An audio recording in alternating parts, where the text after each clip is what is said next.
Tom Lydon back with you. Butch Stearns is here as well. And tell me how you found this next story, Butch. A woman by the name of Martha Babbitt from Bolton. She reached out to us and said that this special school that her daughter Carly attends and the people involved with this school deserve some attention. So we went there, put together this story, and I think you'll agree they deserve our attention. Sneakers squeaking.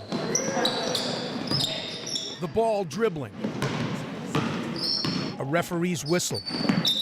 Applause from the crowd.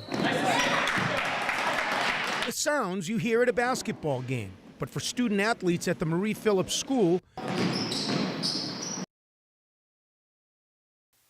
this is what they hear. The Marie Phillips School is part of the Learning Center for the Deaf, a 14-acre, 16-building campus located in Framingham.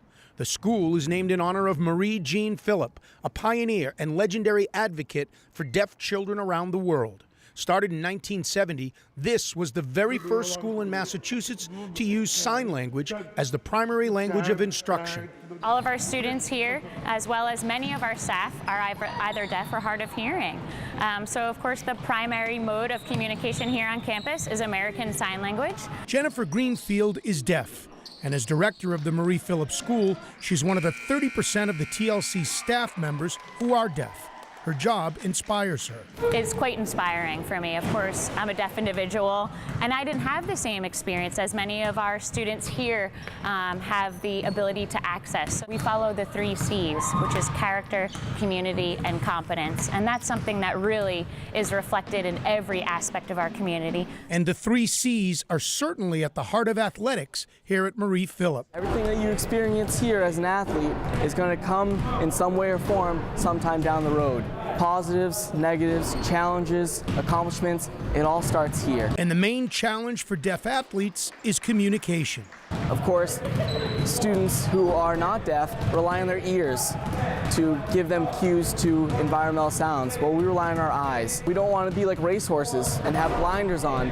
We need to be like bees who have 1,000 eyes. We need to be having eyes all over the court. We're very reliant on our eyes, communicating as we play, and it's actually an advantage when we're competing against teams that don't know sign language. We're able to use our native language right in front of them without them knowing what the plays are. There's a lot of clarification that needs to be done amongst referees, opponents, coaches, and whatnot. There are many challenges for deaf athletes in sports, but there are also the same opportunities as athletes competing in the hearing world to learn valuable life's lessons. He's just a regular kid. It just so happens he can't hear. That's the only difference.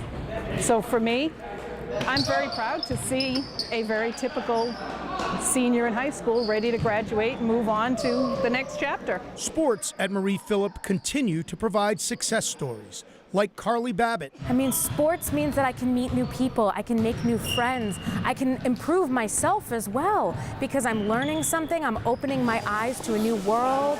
And what I love is that, her face, the smile. That's what we see when she comes to the games, when she participates, when she's a cheerleader, or she's playing in the game, or when she's just sitting in the stand. For the school's AD, having sports play a part in helping to mature his student athletes makes him very proud. I teach them how to invest into the team, and that's a sense of pride for me, is when I see them become successful. I see ourselves planting a seed here for a very positive and strong future. So many questions coming out of that one, not the least of which is how do they hear the whistle to know when play is supposed to stop? But I'll let you address some of these issues. Most notably, what was your biggest takeaway? Because you were there, you saw it, you absorbed it. Well, the amazing thing is that the Marie Phillips School is part of the Learning Center for the Deaf. It's in Framingham. It was started in 1970.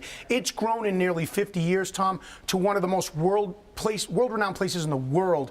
If you have a deaf child or a deaf member of your family or hard of hearing, you go there. It's an amazing place. When it comes to sports, though, they have fall, winter, and spring sports, a part of many leagues they're associated with nationally and locally, both specifically for the deaf and people from the hearing world. In fact, their athletic director, David Del Pizzo, encourages schools from the hearing world to reach out to them to schedule games with their kids. It's an amazing place. I love hearing that they can just make the signs right in front of their opponents. They should just study sign language before they play this team, and they might get a couple of cues. I think the schools that play against them that aren't deaf, it's more of an education for them. There's no question about that. Yeah. When you go into that environment and see how successful they can be, that's fantastic. Thank you very much.